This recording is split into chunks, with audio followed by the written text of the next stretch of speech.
you've probably heard of this learning hack, right? Maybe you've even tried it. You get a book, you get the audiobook, and you do both at the same time. It feels like you're giving your brain a superpower, hitting it with information from two different directions. It has to be the best way to really absorb something, or is it? So yeah, that's the big question we're tackling today. Is pairing a book with its audiobook truly the ultimate path to understanding? Well, some really fascinating new research suggests the answer might not be what you think. First up, let's talk about what we're calling the audiobook promise. This is that gut feeling, that popular belief, that combining text and audio is the secret key to unlocking maximum comprehension. So, to get to the bottom of this, researchers from a 2023 study by Hui and Godefroyd basically set up a showdown between three different ways to consume a text. In the first corner, you've got good old silent reading, just you, the book, and your inner voice. In the second, we have listening only, a pure audiobook experience. And in the third corner, the presumed champion, reading while listening, or RWL for short. Now, you might be asking, why was everyone, including the researchers, betting on reading while listening? Well, it all boiled down to a really compelling idea called the theory of double help. The first piece of this theory has to do with something called orthographic decoding. It sounds super technical, but it's just the fancy term for your brain turning the letters you see on a page into sounds. The thinking was, hearing a narrator say the words helps you sound them out, especially tricky ones, making you a more fluent reader. And on the flip side, you have speech segmentation. This is your brain's ability to pick out individual words from that continuous flow of sound coming from an audiobook, hearing where one word ends and the next begins. The theory was that seeing the words on the page would make this process a whole lot easier.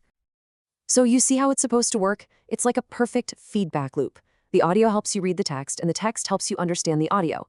In theory, this beautiful synergy should free up a ton of your brain's processing power, leading to one thing: way better comprehension. On paper, it looks like a can't-lose strategy. But hey, a great theory is one thing. You've got to see if it holds up in the real world, right? So that's exactly what the researchers did. They put this double help idea to the test. For their experiment, they brought in 86 participants. Specifically, these were Chinese learners of English, with skills ranging from intermediate to advanced. And here's the setup, which was pretty clever. Every single participant tried all three methods. They'd silently read one section of Dostoevsky's Crime and Punishment, then listen to a different section, and finally, read and listen to a third section at the same time. So, how did they figure out which method worked best? Simple.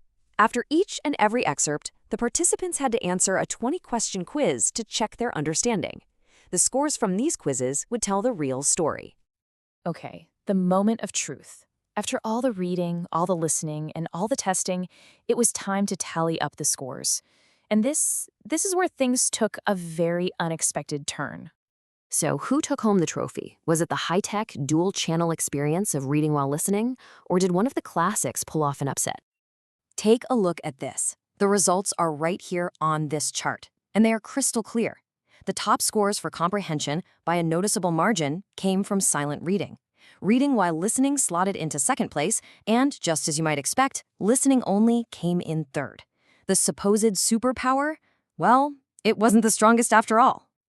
Yeah, you're seeing that right. There's no ambiguity here. When it came to actually understanding the dense text, silent reading was the hands-down undisputed winner. Okay, this is a huge surprise. It completely flips the script on what we thought we knew. So it begs the question, why? Why did the good old-fashioned, low-tech method of just reading a book to yourself come out on top? Well, the researchers had a few really smart ideas about this. For one, think about how you naturally read. When you hit a confusing sentence, you pause, you go back, you reread it. But when you're locked into the fixed pace of an audiobook, you can't really do that. The narrator just keeps going. Plus, and this is the big one, your brain might actually have to work harder to process both visual and audio information at once. In fact, the researchers put it perfectly. They said, RWL could be more cognitively demanding as it requires readers to integrate both visual and auditory information, leaving less time for comprehension. In other words, your brain gets so busy just juggling the two inputs that it has less mental energy left for the most important job, actually understanding the material. And they didn't just guess this was happening. They had proof. They used eye tracking technology and found that the people in the reading while listening group did way less rereading compared to the silent readers. They were essentially being dragged along by the audio, unable to go back and clear things up. Okay, so hearing all this, the practical question is pretty obvious. Should you just delete your audiobook app? Is it time to ditch them for good?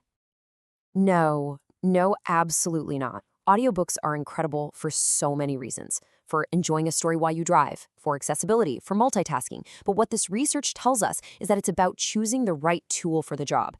If your goal, your number one goal, is deep comprehension and learning complex ideas, then it turns out that silence can be golden.